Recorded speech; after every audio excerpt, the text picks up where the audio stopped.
어제 화이트데이였죠. 그래서 제가 사탕을 가져왔습니다. 사탕 드시라고. 남자는 필요 없고 여자만 가져왔으면 됩니다. 여기 드릴 테니까 나누십시오. 자, 사탕이 원래 설레는 사람한테 받아야 되는데, 자, 어제 아닙니까? 어제 맞죠? 예. 화이트데이인지 모르고 지나가면 좀 그렇다. 예. 자, 화이트데이거나 블랙데이거나 간에 이제 3월달 바람이 살살 부니까 벌써 3월달 중순입니다. 호다닥 끓이죠. 그럼 벌써 조금 있으면 4월달 지나갑니다. 정말 3, 4월달은 죽으라고 열심히 해야 됩니다. 그래야만이 7, 8월달 느긋하게 달릴 수가 있으니까 3, 4월달 지금 뭐 한 번 읽었거나 아니면 처음 읽는 사람이 대부분이죠. 무조건 책을 많이 읽어보시는 게 제일 좋습니다. 적어도 책을 3번 정도 읽어봐야 그런 다음에 내가 뭘 모르겠다, 아니면 내가 뭐 어느 부분을 더 해야 되겠다 이렇게 나오지, 3번 정도 책을 읽지 않고는 모르겠다 이런 말을 하면 안 됩니다. 그 옛날에 항상 잔소리 같지만 사법고시 있을 때 서울대생, 우리나라에서 제일 머리 좋다는 문과대생 중에 법대생도 몇 년간 하더라도 사법고시 1차가 안 걸립니다. 그 중에서 이 민법이 80점 이상 나오는 사람이 별로 없어요. 그만큼 민법이 어렵습니다. 그게 한꺼번에 되는 것도 아니고. 그리고 여러분 주변에 가만 보십시오. 민법이 그 사람이 시험 치는데 모의고사가 항상 60점에서 70점 이상 나온다. 그럼 대부분 사람들은 말 때 아, 쟤는 걸렸다 이렇게 이야기합니다. 근데 민법이 50점 안 나오죠. 그러면 공부할 때 여러분 스스로도 그럽니다. 아, 저 사람 위험하다. 다른 게 아무리 점수가 많이 나오더라도 민법이 일단 나오지 않으면 다 안 된다고 생각하고, 민법이 잘 나오면, 그냥 민법이 항상 70점 이상 나오면 다른 게 40점 나오더라도 아, 그 사람은 합격한다고 다 이야기해요. 그럼 나중에 보면 진짜 전부 다 합격을 합니다. 그만큼 이게 민법이 모든 법의 근원이 되니까 무조건 많이 읽으셔야 됩니다. 아시겠죠? 제일 처음에는 많이 읽는 게 제일 좋습니다. 자, 그래서 화이트데이 날 따끈따끈한 단 걸 드시면서, 단 걸 많이 먹는 이유가 머리를 많이 쓰면 당분이 많이 필요합니다. 그래서 보통 보면 공부할 때 단 게 많이 당기는 게 사실이에요. 그게 공부를, 단 게 머리, 그게 나이 드신 분은 대부분 저렇게 잘 됩니다. 저게 막 어제도 그러고 오늘도 그러고 늘 잊어버립니다. 꺼야지 그러면서도 잘 안 꺼지고 그러죠. 여러분 웃을 일이 아니고 여러분도 나중에 되면 저래 됩니다. 어쩔 수 없습니다. 자, 이하간 단계 많이 땡긴다는 건 공부를 많이 한다는 뜻입니다. 그러니까 괜찮다 생각하고 몸매에 관계없이 원래는 열심히 공부하시기 바랍니다. 37페이지 오늘 할 차례입니다. 37페이지. 한 5년 전부터 부동산 중개업을 하시는 분이 한 분 계시는데 한 10년 만에 돈을 굉장히 많이 벌었어요. 그래서 거기에 종사하는 직원만 7명입니다. 중개업소에 한 사람이 종사하는 직원이 7명이니까 엄청나게 많죠. 그래서 거기에는 4대 보험도 되고 월급 중에서 10만 원 양쪽에 나눠가지고 한쪽은 시어머니한테, 하나는 친정어머니한테 이렇게 회사에서 월급을 보냅니다. 10만 원씩 떼가지고 보냅니다. 왜 줘서 주냐 하지 않으니까 주소 주면 곤란하면 안 줄 수도 있고 그러니까 그냥 아예 떼서 주고 그럽니다. 그리고 뭐 1년에 한 번씩, 3년에 한 번씩 아예 보름씩 뭐 해외여행도 가고 막 그렇게 한다고 합니다. 그 왜 그러냐? 돈을 벌어가 이제 사회 환원을 한다고 그렇게 이야기하십니다. 그런 사람도 있습니다. 그런 사람도 부동산 중개업에 한 10년간 종사하게 되면 나름대로 길이 보입니다. 10년간 종사하면 어느 직업보다 좋은 직업이라 볼 수 있을 겁니다. 그렇지 않겠습니까? 여러분 일찍 주변에서 중개업 한 10년 한 사람 한번 보십시오.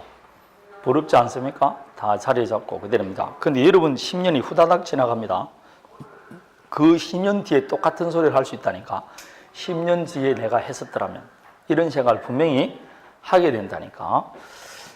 그래서 빨리 하는 게 낫습니다. 빨리 하는 게, 지금은 항상 이 세상에 늦은 건 없습니다. 자, 그리고 우리보다 훨씬 선진국이라고 볼 수 있는 유럽이라든지 우리보다 경비하는데 다 중개업원이 있습니다. 왜냐하면 이거는 기계가 처리할 수 있는 것이 아니기 때문에 그렇습니다. 부동산 가격은 상승하면 상승할수록 금액이 크면 클수록 중개인이 있어야 된다, 없어야 된다? 있어야 됩니다. 여러분이 지금 3억 5천짜리 아파트를 하나 산다. 근데 그 아파트는 저당권이 한 건 들어있다. 아니면 압류가 한 건 들어있다. 이걸 여러분이 매매한다고 했을 때 직거래 할 수 있을 것 같아요?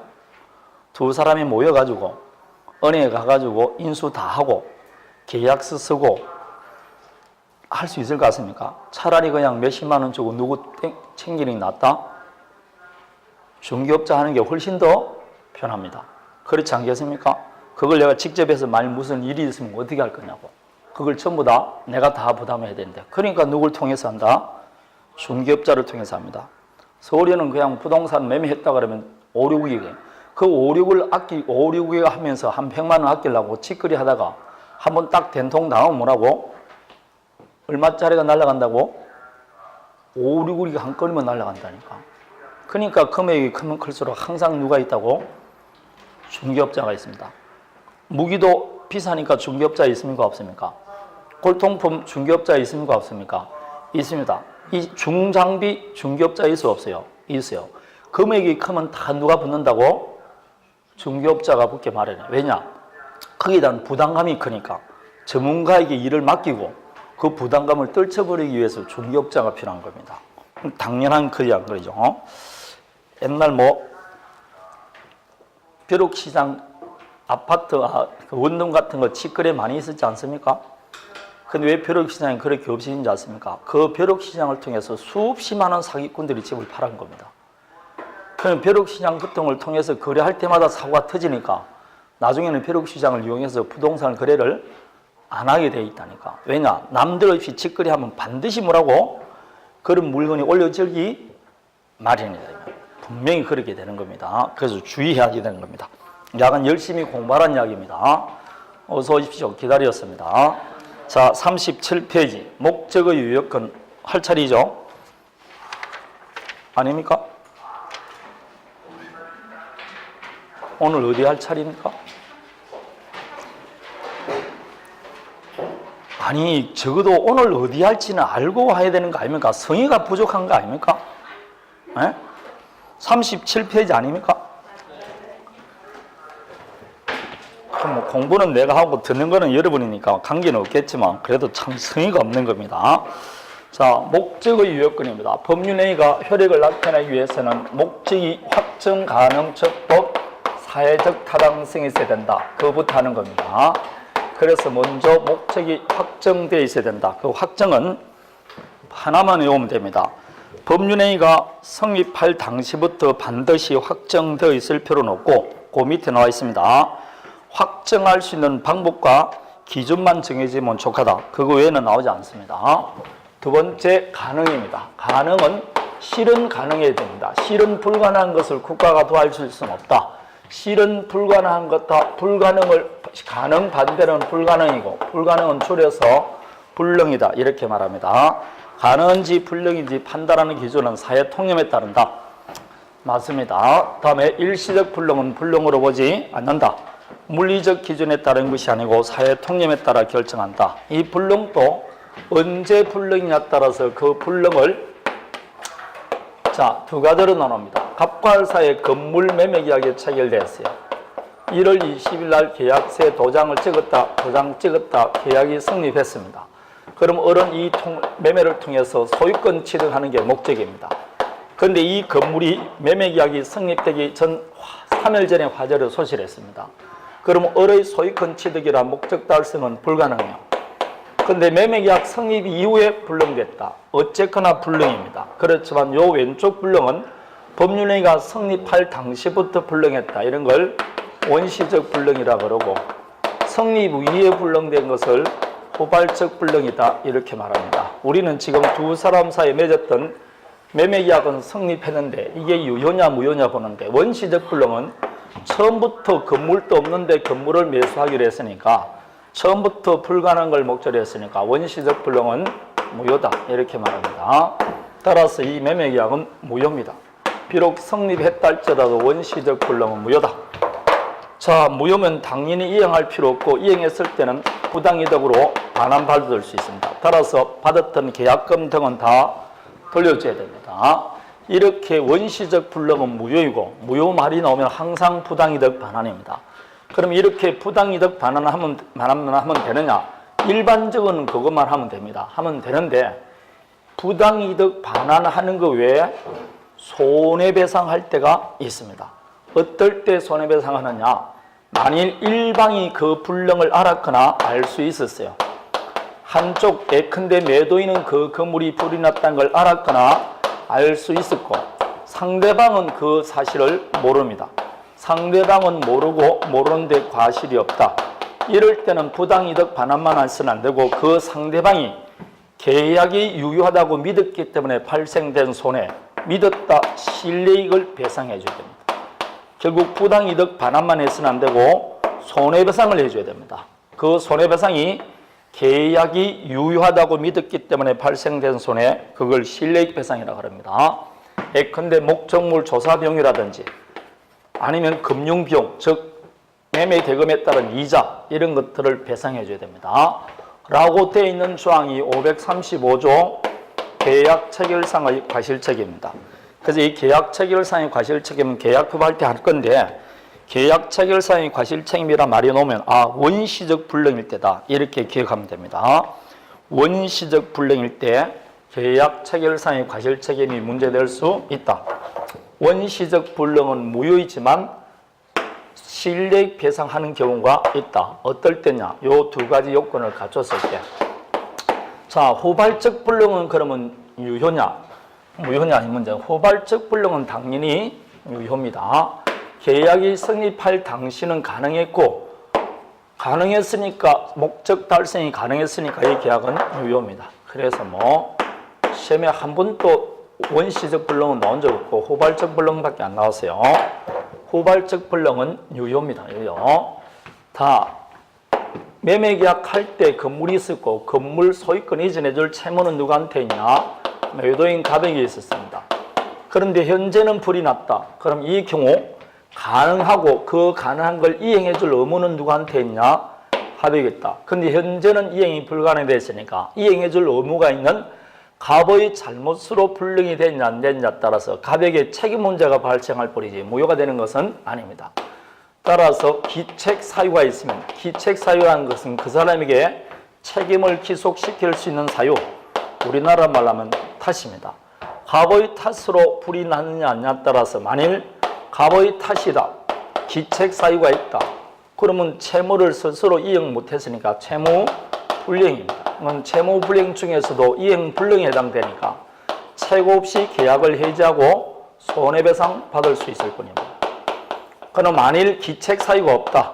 기책 사유가 없을 때는 갑은 책임지지 않습니다. 이때는 이제 유상계약일 때는 위험부담의 문제가 발생합니다.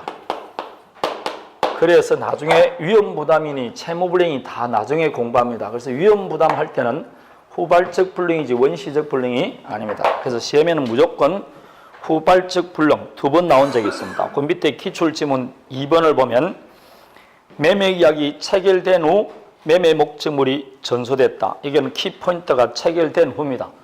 후니까 당연히 전소되더라도 계약은 유효입니다. 딱 이렇게 두 번밖에 안 나왔어요. 시험에 나오더라도 우리도 어차피 요거밖에 안 나오니까 요것만 잘 기억하십시오. 원시적 불능은 무효이고 계약 체결상의 과실책임이 문제되고 후발적 불능은 유효이고 기책 사유 여부에 따라 채무불이행이나 위험부담 문제가 발생한다. 그래서 기가 없으면 위험하다. 그렇게 말했습니다. 다음에 적법입니다. 적법이라는 것은 법에 위반되지 않아야 된다. 이 뜻입니다. 법에 위반되는 걸 국가가 도와줄 수는 없습니다. 근데 법이라는 게 크게 보면 강행법규와 임의법규로 나눕니다. 강행법규, 임의법규. 강행법규란 그게 선량한 풍속, 기타 사회질서와 관계있는 법, 관계없는 걸 임의법규라는데 풀었으면 강행법규란 어떤 법이 있을 때 당사자가 합의하더라도 그 법 적용을 배제하거나 내용을 변경할 수 없는 법을 강행법규라고 합니다. 풀었으면 반드시 법대로 해야 되는 법이 강행법규입니다. 다음에 합의하면 법대로 안 해도 되는 법이 임의법규입니다. 그럼 뭐가 강행법규인지 임의법규는 일률적으로 말할 수 없고 법원에서 판단합니다. 대부분 봤을 때 우리 민법에서 봤을 때 물권법에 관한 규정은 물권법정주의 때문에 강행 규정이 많고 채권법은 계약자의 원칙이기 때문에 임의 규정이 많습니다. 그냥 다 그런 게 아니고 대부분 그렇다는 뜻입니다. 다음에 이거는 뭐 강행법 그러니까 법에 위반되지 않아야 된다. 이 법은 무슨 법을 말하냐? 강행법규에 위반되지 않아야 된다. 이 뜻입니다. 그런데 이제 통설은 이 강행법규를 위반했을 때 이야기입니다. 강행법규를 위반했을 때 근데 국가와 개인 사이도 권리 의무가 발생할 수 있습니다. 이렇게 국가와 개인 사이의 권리 의무에 관한 법을 한꺼번에 뭐라느냐? 그런 법을 공법이라고 그래요. 공법은 당연히 수직 명령 관계니까 당연히 강행법규가 원칙입니다. 개인과 개인 사이의 권리 의무에 관한 법을 한꺼번에 묶었을 때 사법이라고 합니다. 그 사법에 해당되는 게 대표적인 민법과 상법이 있고 공법에 해당되는 게 헌법이라든지 형법 이런 것들입니다. 그럼 공법은 당연히 수직 관계니까 원칙적으로 강행 규정입니다. 사법 관계는 원칙적으로 임의법규다 이렇게 말할 수 있습니다. 문제는 이 공법 규정인 강행법규를 위반했을 때입니다. 이걸 강행법규를 위반했을 때 처벌받는 것은 변론하고 그 사법상 효력은 어떻게 할 거냐? 사법상 효력까지 무효로 만드는 그런 규정, 강행 규정을 효력 규정이라 하고 사법상 효력은 그대로 유효로 두는 규정을 단속 규정이다 이렇게 말을 합니다. 예컨대 똑같은 게 있는데 식품위생법 등등등에 따르면 음식물 판매를 업으로 하는 자는 영업 허가를 받아야 돼 있어요. 그런데 갑이 음식점 영업 허가도 받지 않고 음식물을 판매했습니다. 그럼 당연히 처벌 나옵니다. 처벌 나오는 건 국가가 개인에게 주는 공부 문제고 문제는 이 두 사람 사이에 맺었던 판매, 매매 계약은 유효냐 무효냐 이 문제입니다.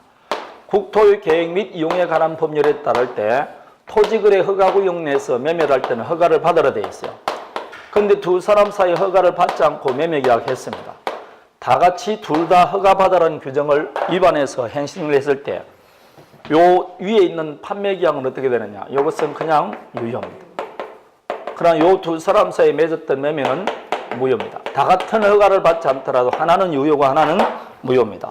그 위에 있는 이런 허가 규정은 단속 규정, 밑에 있는 것은 효력 규정이다. 이렇게 말을 합니다. 결국 효력 규정이 되면 개인 간에 맺었던 법률 관계도 무효가 됩니다. 그래서 40페이지 제일 밑에 보면 단속 규정을 밑에서 세 번째 줄 보면 단속 규정이란 국회가 법을 만들면 그 법은 행정부가 시행을 합니다. 그럴 때 행정부가 법을 시행할 때 편의를 위해서 만든 규정이 불과하다 이렇게 보면 됩니다. 따라서 행정부가 행정 목적을 달성하기 위해서 일정한 행위를 하기 위해서 만든 법규지 개인 간의 사법관계에 영향을 미치려고 만든 법규가 아닙니다. 그래서 이런 법규를 행정법규, 경찰법규, 단속법규 이렇게 말합니다. 대표적인 게 거기 보면 무가 음식점의 음식물 판매행위, 공무원의 영리행위, 무가 숙박업소의 숙박행위, 검사 불합격한 농수산물을 판매하는 행위 이런 것들입니다. 이것은 처벌받는 것은 변론하고 숙박행위, 판매행위 자체는 유효입니다. 그럼 뭐가 단속 규정이고 뭐가 효력 규정이라는 거 어디에서 결정하느냐? 그거는 전부 다 판례가 결정합니다. 그래서 우리는 그냥 여기에서 간단히 판례가 효력 규정이라 했는지 단속 규정이라 했는지 암기만 하면 됩니다. 시험에는 그거 외에는 나오지 않습니다. 옛날에 21회 한 번 나오고 나온 적이 없어요. 자, 그래서 지금부터 먼저 단속 규정을 보면 41페이지.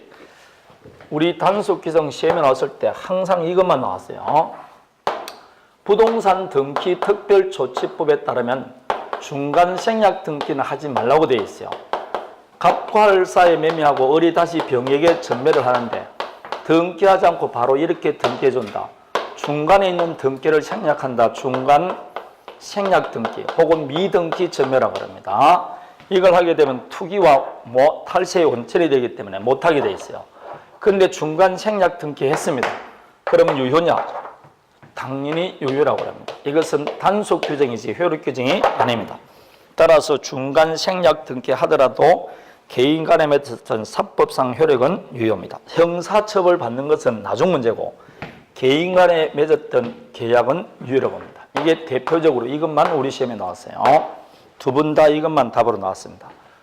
그래서 중간 생략 등기는 유효다 이렇게 말을 하는 겁니다. 다음에 3번 판례를 보면 구추촉법상 되어 있을 겁니다. 그 추촉법에 따르면 국민주택은 일정 기간 전매를 하지 말라고 되어 있어요. 국민주택의 경우 5년간 전매 금지 이런 것들이 있습니다. 그 전매 금지 기간 동안 전매 행위를 했습니다. 그럼 이 전매 행위는 무효냐? 유효라는 게 판례입니다. 그 전매를 통해서 사업 주체에게 대항할 수 없을 뿐이지 두 사람 사이에 맺었던 전매 계약은 무효가 되는 것은 아니다. 그게 3번 판례입니다. 자, 이게 대표적인 단속 규정에 해당되는 판례. 그럼 효력 규정에 해당되는 판례는 왼쪽에 있습니다. 방금 제가 말하던 국토의 계획 및 이용에 관한 법률에 따를 때 토지거래 허가구역 내 매매, 그것도 효력 규정이고, 왼쪽 1번 보면 공인중개사, 지금은 중개업법이 아니고 공인중개사법인데 거기 법에 따르면 중개업자는 수수료를 받다 되어 있는데 그때 공인중개사 자격증 있는 자가 중개업 등록을 할 수 있습니다. 그런데 공인중개사 자격증 없는 자가 중개사무소 등록도 하지 않은 채 부동산 중개업을 체결하면서 중개수수료 주기를 약정했다. 줄 필요 있다 없다? 없습니다. 거기에 보면 요게만 있는 게 아니고 공인중개사 자격증이 없는 자가 이렇게 나오기도 하고 변호사 자격증이 없는 자가 혹은 의사 자격증 없는 자가 의료행위나 번요행위를 하고 수수료 주기로 했다. 그거 다 뭐라고? 무효입니다. 그런 거는 다 무효입니다. 자, 그래서 공인중개사 자격증 없는 자가 중개업 등록도 하지 않고 중개수수료 주기로 한 약정은 유효다 무효다? 무효입니다. 줄 필요 있다 없다? 없습니다.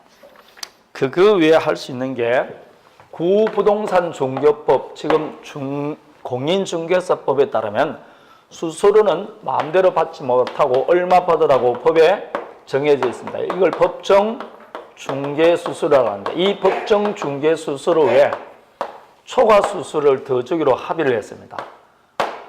이 합의는 유효냐 무효냐? 유효다 무효다? 무효입니다. 그래서 줄 필요 없습니다. 줬을 때는 부당이득 반환받을 수 있습니다. 그래서 초과 중개수수료는 지급할 필요가 없다. 왜 없느냐? 강행법규 중에서도 효력 규정입니다. 따라서 당사자끼리 더 주기로 약정하더라도 그 약정 자체가 무효가 되는 겁니다. 다음에 2번은 방금 말했습니다. 변호사가 아닌 자가 되어 있으니까 관계없습니다.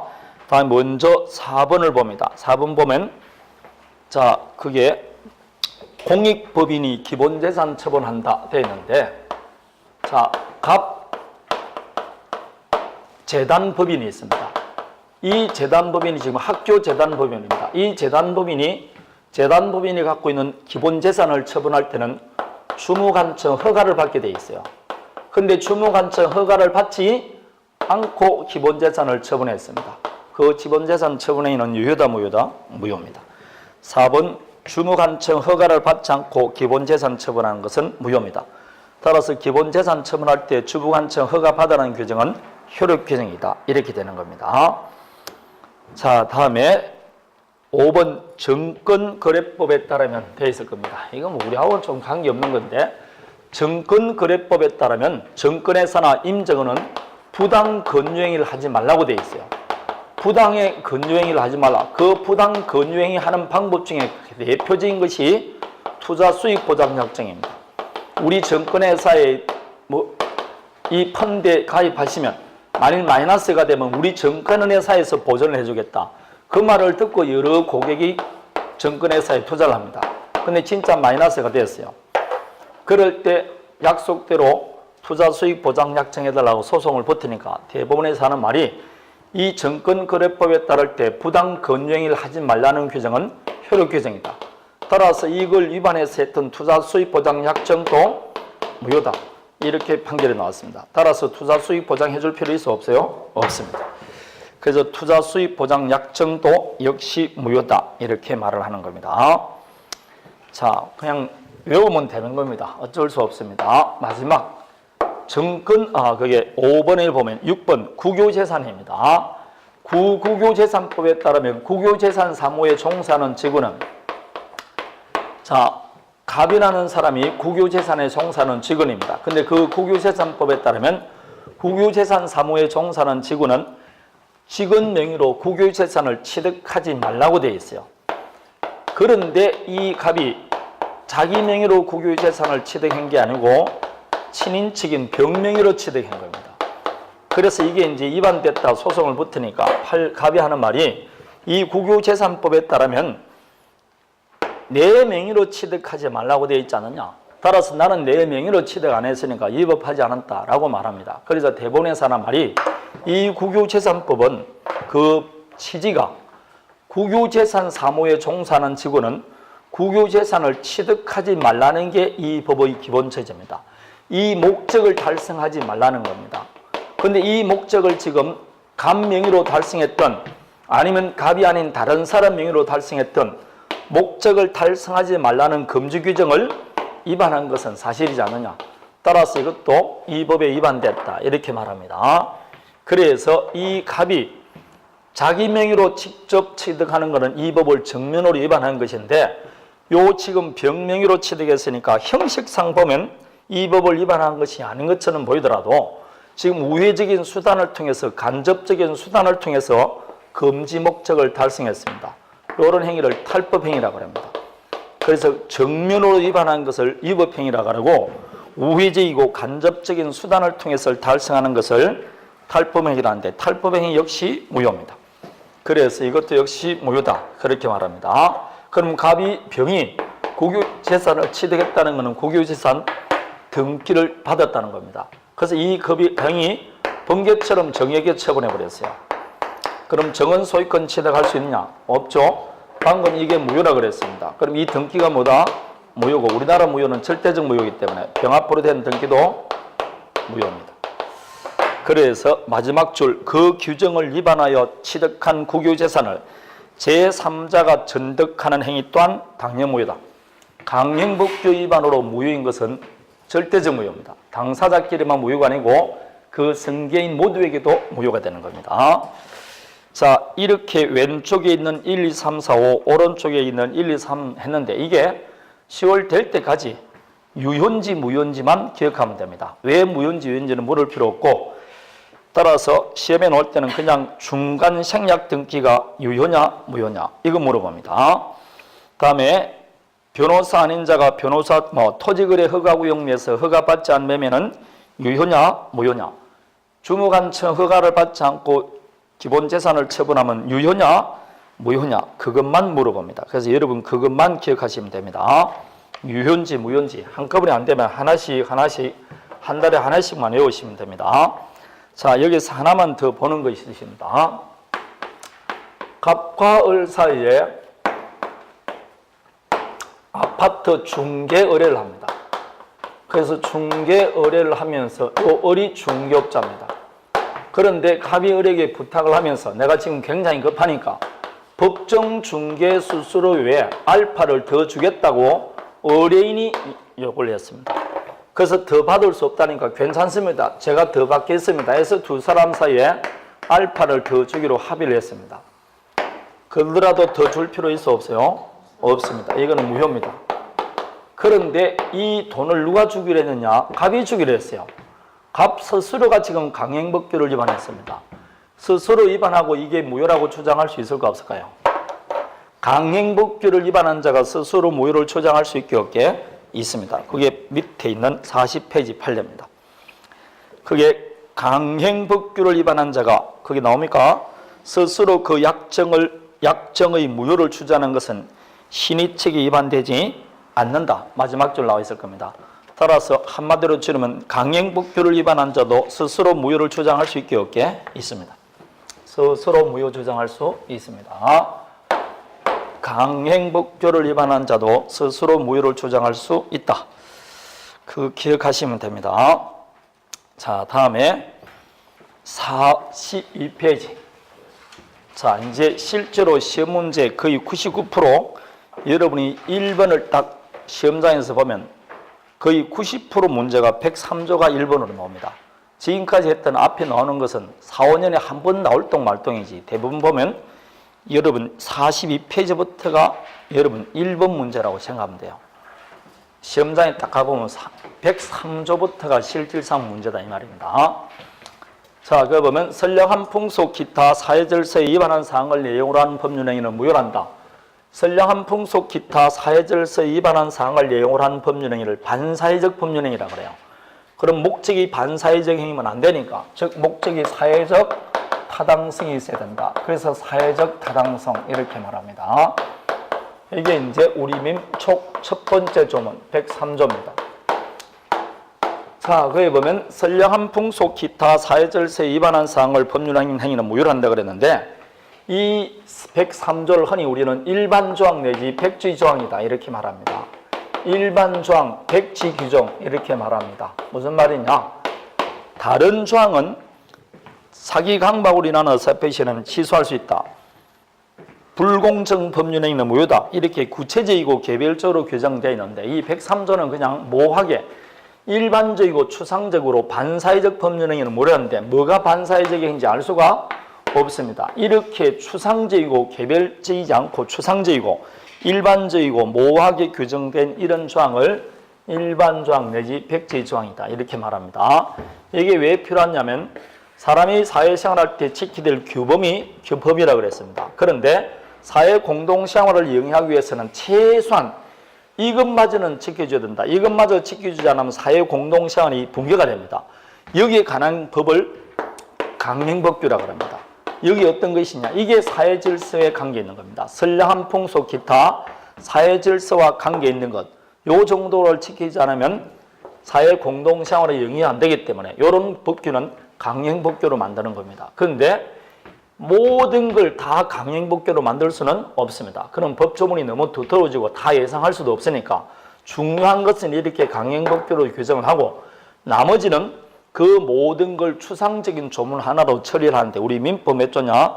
103조입니다. 그래서 첩계약은 하면 안 됩니다. 그럼 선량한 풍속이 없어지니까 살인청부계약도 하면 안 됩니다. 마약구입계약도 하면 안 되고 도박행위도 하면 안 됩니다. 그럼 이걸 했다. 이걸 다 무효로 만들었는데 우리 민법에 이걸 일일이 무효로 만들 수 없으니까 방금 말하던 중요한 조문은 강행법규로 하고 나머지는 요 전부를 포괄할 수 있는 한 조문을 만드는데 이게 우리 민법상은 103조입니다. 이게 전부 다 반사회적 행위입니다. 그래서 반사회적 행위다. 이 말은 추상적인 규정입니다. 그럼 반사회적 행위인지 아닌지 그래서 이 103조가 굉장히 중요한 조문이죠. 이런 걸 다 포괄할 수 있는 조문이니까. 자, 그럼 반사회적 행위인지 아닌지 판단하는 시기는 언제때를 기준하느냐? 법률 행위시를 기준한다 라고 되어 있을 겁니다. 법률 행위시를 기준한다. 따라서 거기에 2번 판례를 보십시오. 2번 판례. 매매계약 체결 당시 정당한 대가를 지급하고 목적물을 매수하는 계약을 체결했습니다. 자, 갑과 을 사이에 건물 매매계약이 체결되었어요. 그래서 대금을 지급했습니다. 대금을 지급하고 보니까 이 건물이 범죄행위로 취득된 것을 알았습니다. 그럼 처음부터 범죄행위로 취득된 걸 알았으면 그걸 매수하는 계약은 반사회적 행위인데 모르고 매수했습니다. 나중에 알았다. 그럴 때 을이 약속대로 내가 대금을 줬으니까 그 건물을 나에게 이전해달라 하는 것은 반사회적 행위냐? 아닙니다. 반사회적 행위인지 아닌지를 언제때를 기준하냐? 계약 체결시입니다. 따라서 당초 매매 계약에 기하여 목적물 소유권 이전 등기를 구하는 것은 공서양속에 반하지 않는다. 이렇게 되어 있을 겁니다.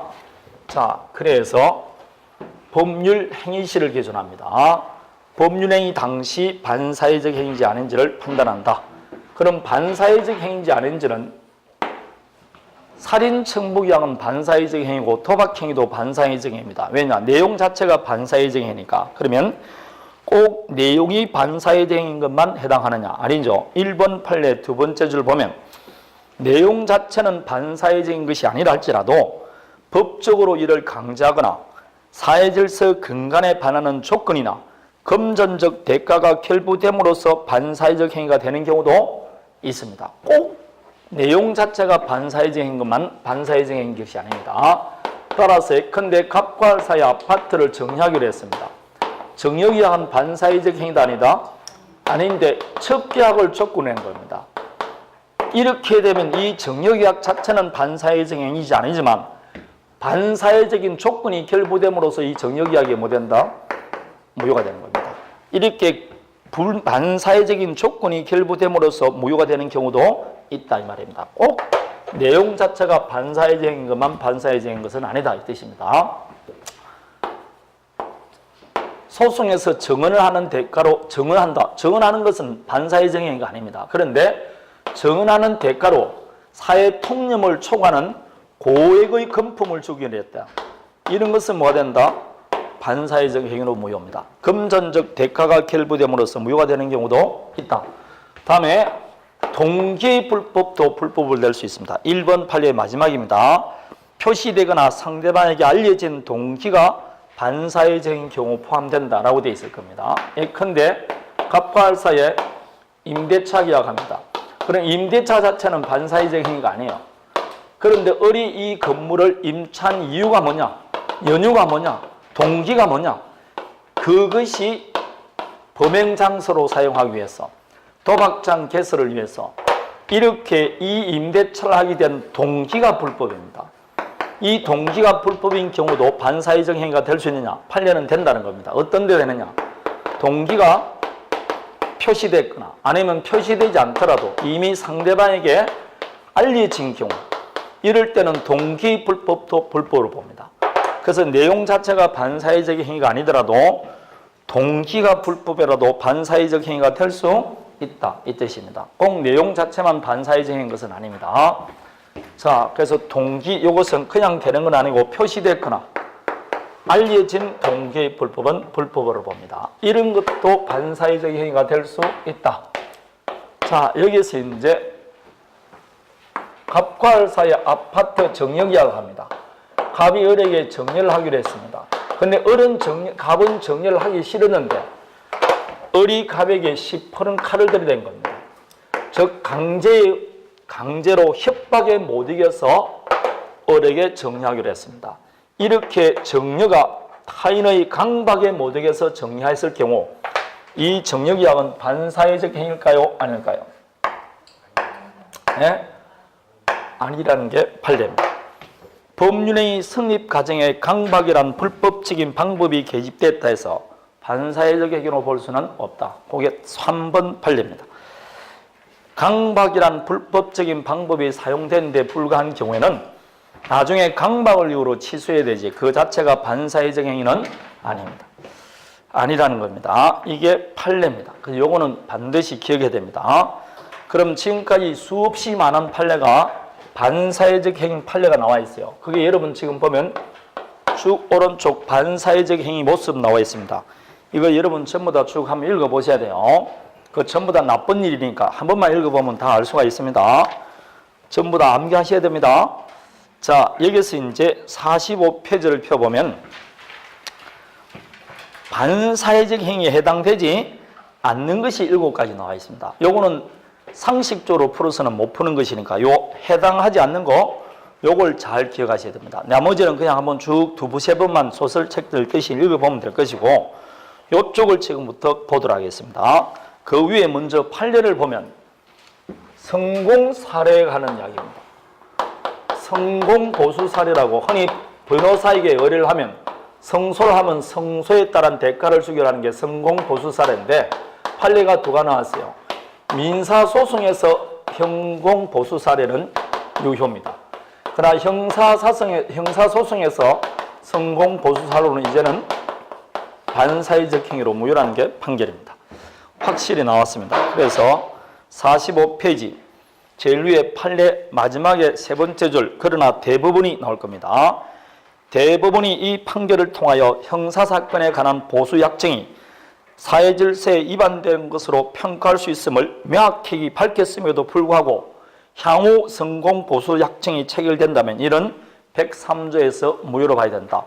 결국 이 판결은 지금까지 했던 형사소송건에 관해서는 성공 보수 사례는 유효지만 이 판결이 나온 이후에 성공 보수 사례 약정을 하면 뭐가 된다? 무효라고 판결이 나왔어요. 되겠습니까? 따라서 이제는 형사사건에서는 성공보수 약정하더라도 효력이 있어 없어요? 없습니다. 그러나 민사소송에서는 여전히 유효입니다. 다음에 103조에 해당되지 않는 판례 1번 부정행위를 용서받는 대가로 나올 겁니다. 감남과 을녀가 서로 부부 사이인데 감남이 부정행위를 했어요.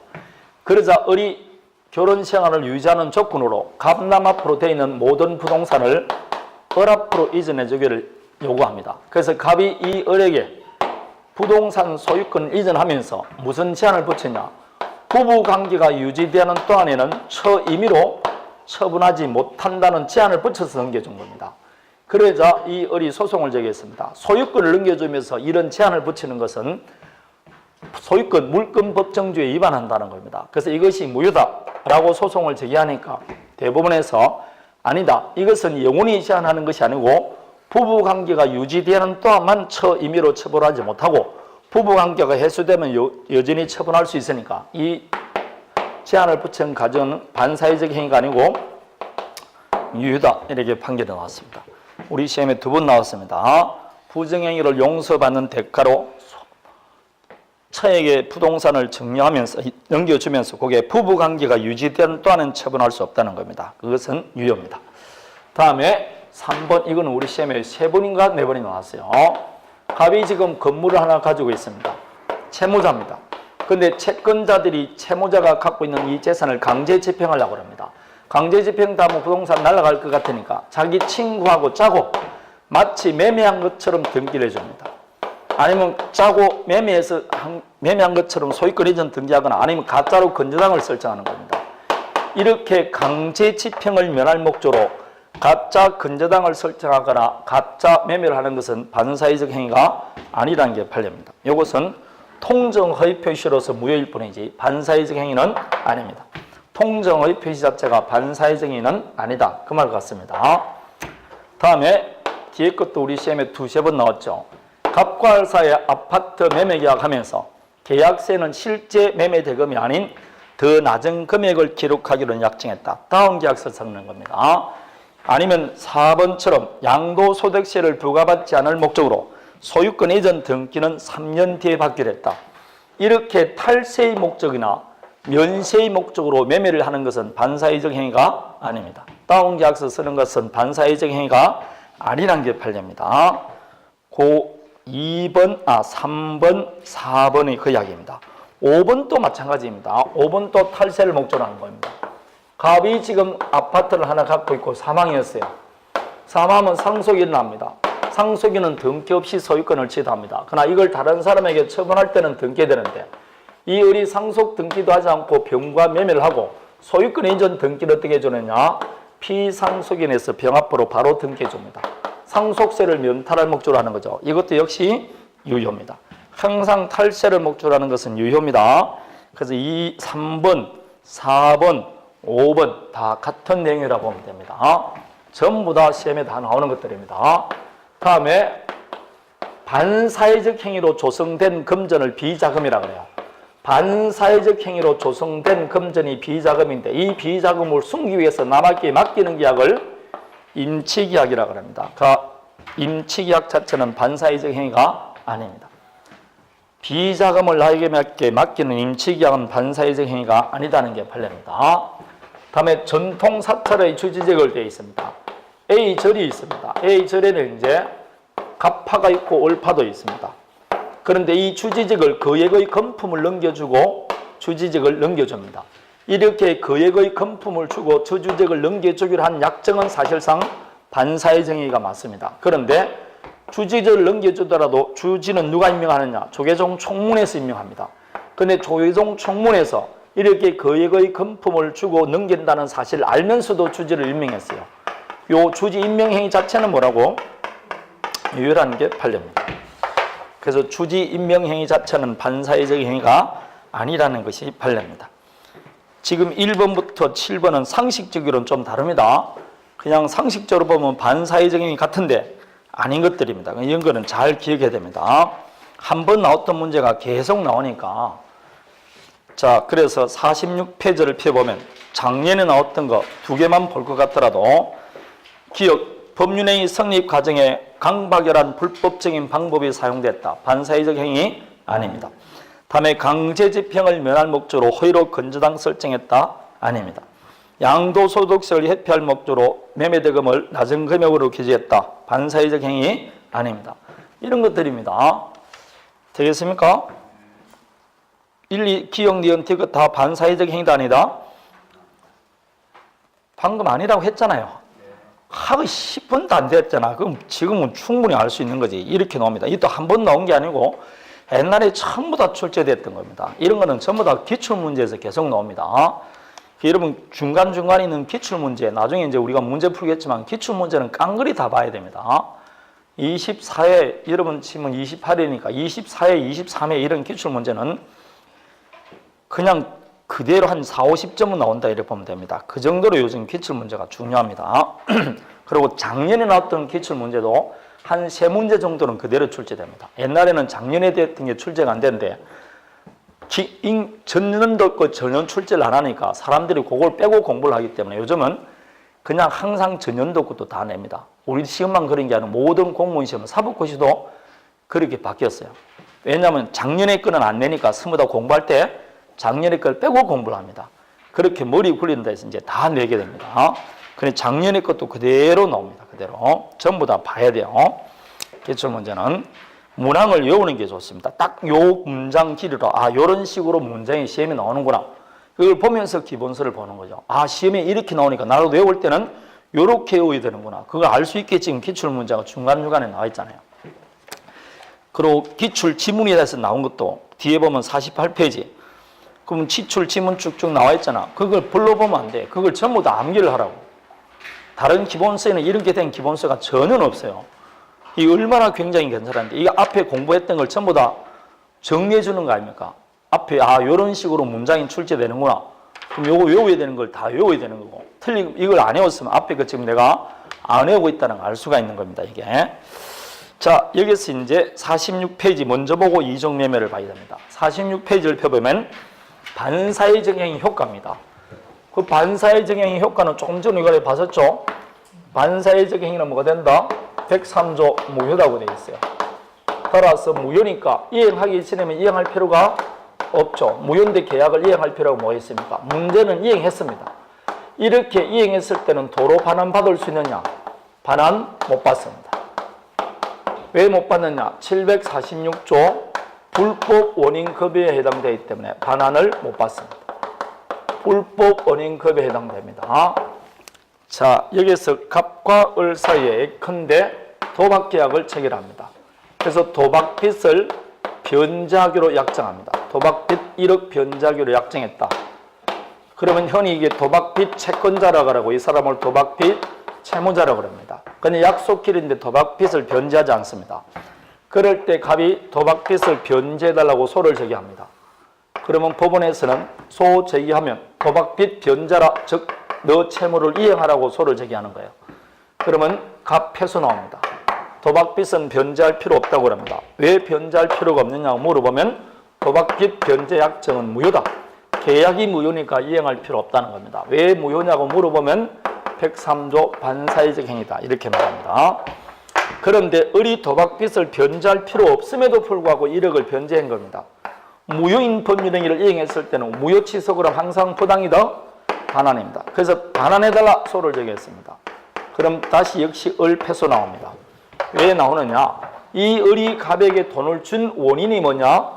도박빚입니다. 이렇게 살인 청부를 부탁하면서 마약 구입을 부탁하면서 첩계약을 하면서 도박을 하면서 이렇게 돈을 준 원인이 뭐다고? 불법입니다. 불법을 원인으로 재산을 급여하거나 노무를 청구할 때는 그 이익의 반환을 청구할 수 없습니다. 여기서 도박이라는 반사회적 행위는 갑만 한 게 아니고 을도 반사회적 행위인 겁니다. 둘 다 나쁜 놈이니까 둘 다 안 도와준다는 겁니다. 따라서 다른 앞으로 우리가 무효 취소가 매일 나오는데 무효 취소란 말이 너무 항상 따라오는 게 부당이득 반환 맞습니다. 근데 딱 하나 안 되는 게 뭐다? 103조입니다. 반사회적 행위로 무효가 됐을 때만 부당이득 못 받습니다. 나머지는 다 부당이득 반환 받을 수 있습니다. 근데 이것은 아니 됩니다. 그래서 불법이랄 때 불법은 반사회적 행위입니다. 반사회적 행위로 무효가 됐을 때는 이미 이행했을 때는 도로 반환받지 못합니다. 그 이야기입니다. 불법 원인 급여입니다. 불법을 원인으로 재산을 급여하거나 노무를 제공한 때 이 말입니다. 갑과 알 사이 아파트 정력계약을 체결합니다. 그래서 정리했습니다. 등기가 있는 게 있다. 그런데 실제로 이 두 사람 사이에 첫 계약을 한 겁니다. 첫 계약을 조건으로 정력계약한 겁니다. 그럼 이 정력계약은 뭐 되느냐? 무효입니다. 왜 무효냐? 반사회적 행위로 무효입니다. 근데 이행할 필요 없는데 벌써 을에게 이행했어요. 그럴 때 갑은 우리 정력계약 자체가 무효니까 도로 돌려달라 반환 청구할 수 있게 없게? 없습니다. 불법 원인급여에 해당되기 때문에 반환받을 수 없습니다. 그럼 등기부를 보면 어떻게 되느냐? 갑이 소유자고 을 앞으로 등기가 남아있는데 등기 원인이 뭐로 되어 있냐? 정여로 되어 있어요. 그럼 실제로 정여는 유효다 무효다? 반사회적 행위로 무효가 맞아요. 그럼 을은 실제로 소유권을 취득할 원인이 없어요. 원인 없으면 돌려줘야 되는데 왜 안 돌려줘야 되느냐? 갑이 을에게 달라고 할 수가 없으니까 안 돌려주는 겁니다. 즉 을이 소유권을 취득할 이 원인이 있어서 취득하는 게 아니고 갑이 돌려달라고 할 수 없으니까 취득하는 겁니다. 그래서 이런 이익을 반사적 이익이다 이렇게 말합니다. 이 을은 정여 자체는 무효가 맞아요. 그렇지만 갑이 을에게 달라고 할 수 없으니까 을이 소유권을 취득하는 겁니다. 따라서 이 을의 소유권 취득은 반사적 이익입니다. 반사적 이익이나 말거나 간에 소유권은 누구한테 간다? 을입니다. 따라서 이 을은 갑은 부당이득 반환 청구할 수도 없지만 나에게 소유권이 있다는 이유로 소유권에 관한 반환 청구도 할 수 없습니다. 왜냐? 소유권은 반사적으로 을에게 이전됐기 때문에 그렇습니다.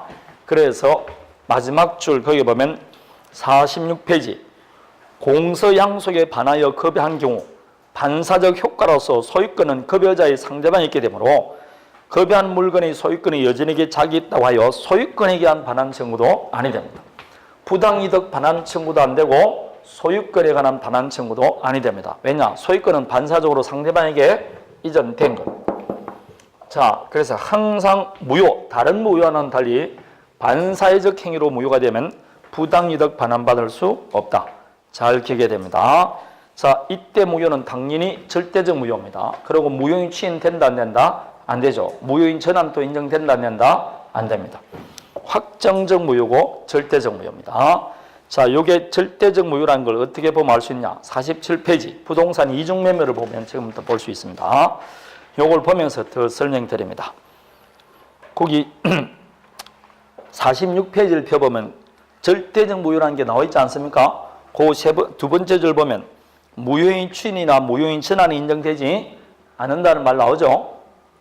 46페이지 절대적 무효에 보면 그게 나옵니다. 그거 처음 들으신 분은 지금 무슨 뜻인지 이해 못하는데 다음 주 보면 무효인 취인도 나오고 무효인 전환이 나옵니다.